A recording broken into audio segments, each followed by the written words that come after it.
মই কৈছে মন্ত্ৰী মানে চব পাপৰ টাইপ মানে এইটো আচলতে হিৰেণ ভট্টই কৈছিলে মোক বহুত দিন আগতে যে পাপৰটো দেখিবলৈ খাদ্য আচলতে শব্দ তো মই চিন্তা কৰিলোঁ হয় এইটো কথাটো আৰু মন্ত্ৰী বিলাক কেনেকুৱা মানে লেকচাৰ বেছি মাৰে একো কাম নকৰে মন্ত্ৰী চব পাপৰহে মাত্ৰ দেখিবলৈ খাদ্য জেগাত খাদ্য টাইপ লাগেতো চব পেটলা ক্ষীণ মিন মন্ত্ৰীবিলাক ক'ব দেখিছেনে মন্ত্ৰী মানে হোৱালে চব পেটটো ওলালে আৰু এনেকুৱা তাই পাই মালটো খাই দিলেতো মন্ত্ৰী পৰিৱৰ্তন শব্দটো শুনিবলৈ ভাল হৈছে আপোনালোকে মোক খবৰ সুধিব বিচাৰিছো হৈছে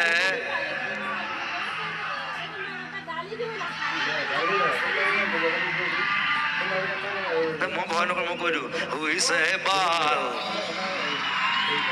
পলিটিক্স নকৰিব বন্ধু